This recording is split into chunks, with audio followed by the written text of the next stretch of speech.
What's up everybody, this is Master Eon Gamer. With all the confusion that's still going around regarding Overwatch 2 and what exactly it's gonna be, in today's video I wanted to focus on one of the things we do seem to know for certain, which is its brand new PvE aspect. Now, even when it comes to the PvE, there's not a whole lot we know yet, but given that this is something that the community has been asking for ages, and it seems like Blizzard is now finally going to deliver it, I wanted to take some time to share my sort of predictions, hopes, and expectations for what exactly this brand new Overwatch 2 PvE is going to end up being. So without further ado, let's get into it. Real quick before we delve into the PvE though, first I want to give a shout out to today's video sponsor. Moot is the perfect platform to find active communities focused on each and every one of your favorite games. Whether you just play a single title or dabble in dozens of different genres, you're sure to find like-minded players to chat and team up with on Moot. Pros and casuals alike can find new friends and teammates through the built-in LFG feature, and easily stay up to date with all the latest news, reviews, highlights, and dank memes. Show your favoritism towards posts you like with an upvote, or start your own topics to stir up discussion. The long list of games with active communities is always growing. Perhaps you're a fan of something a bit more obscure? Feel free to request it in the game's list, and you could help to start a brand new community of players. Earn Moot coins through engaging with various communities, and use them to spice up your profile in surprising ways. It's 100% free and available on Android, iOS, as well as desktop, so that you can check in and chat anytime, anywhere. Click the link down in the description to start exploring Moot for yourself, and otherwise, onto the video. So when it comes to the upcoming Overwatch 2 PvE, there's a few things which really stick out to me that I really want to see in the game, not only because I think they'll be awesome to play, but because they'll really help to solidify the world and story of Overwatch and its characters. And so the first big point to bring up is story-heavy missions. Now this is something that Blizzard has already done fairly well when it comes to the existing PvE events we've had for Archives. For example, with Uprising, we get to see Tracer's first mission, as well as one of the original Overwatch strike teams in action. In Retribution, we learn more about Blackwatch and the fall of Gabriel Reyes, as well as the rise of Talon, and in Storm Rising, we didn't get quite as much comparatively, but we did get to learn about Maximilian and see more about what's going on under the hood when it comes to Talon. But these should just be the tip of the iceberg when it comes to Blizzard making a fully fledged PvE game with no engine limitations to hold it back. I want the story to be amazing. Not only should the PvE missions and experiences we have in this game tell us more about the world and characters, but the missions themselves should feel very, very important. It needs to feel like we're actually saving people from either Talon or evil Omnics or whatever the missions may end up being. As grand and heroic as the heroes from the PvP hero roster seem to be, something about watching them die in-game over and over again in countless different ways for years has kinda diminished the impact of their character and the feeling of them being, well,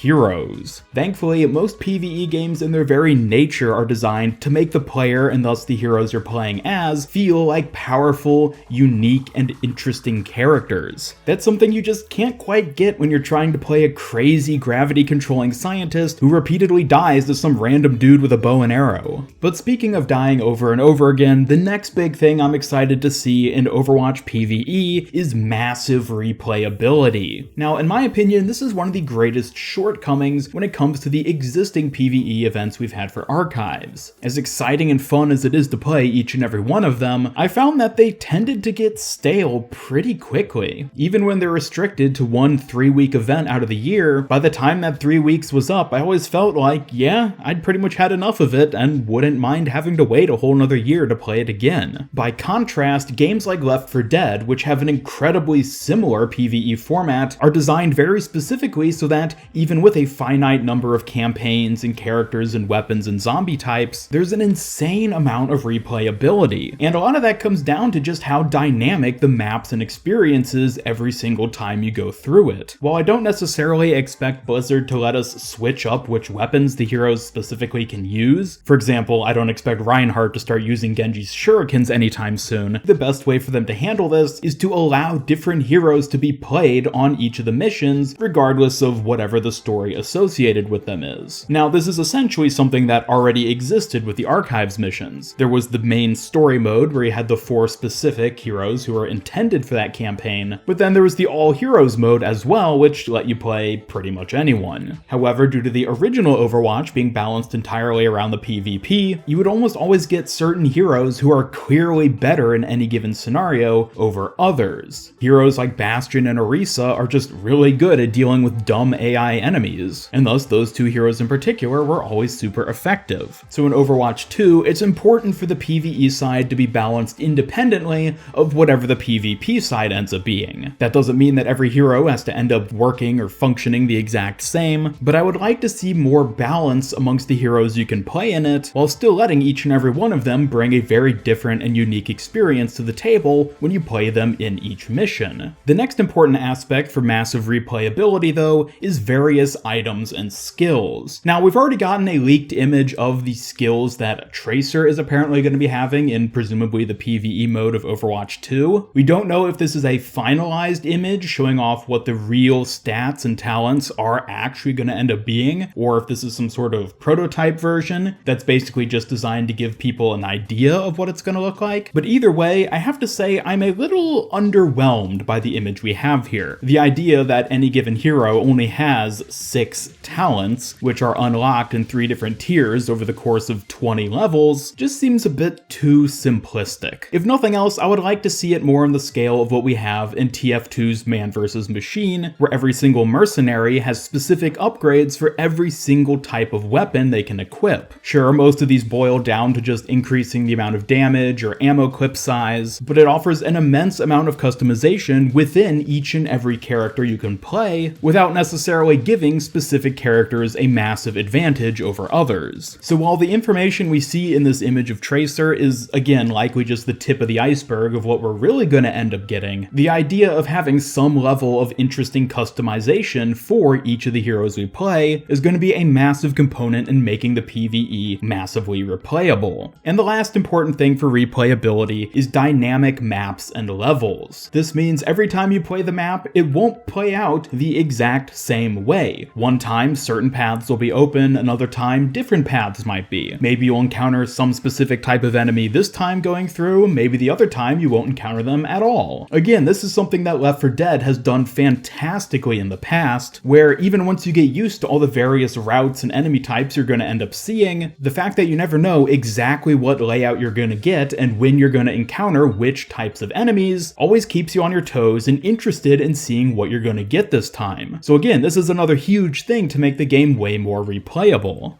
And that brings us now to the last big thing I want to see in Overwatch 2's PvE, and that's boss battles. Boss battles are a huge part of so many different PvE games across multiple different genres, but I think it's safe to say that boss battles are a pretty key component if you want to make the game itself feel exciting and engaging and oftentimes challenging. This is perhaps one of the biggest things that the Archives missions have lacked in the past. Sure, there have been special units which sort of serve as bosses to some extent, but most of the time they just end up being heavy bullet sponges and aren't particularly fun to fight, especially not after you've replayed the mission dozens and dozens of times. Now, once again, this is something that Left 4 Dead managed to do pretty well while using a very similar system to what actually exists in the Archive missions. The sort of boss enemy of Left 4 Dead is, of course, the tank, which is basically its equivalent of the heavy assault unit from Retribution and Storm Rising. But having an epic and grand boss fight or finale never came down to just exclusively there being a tank.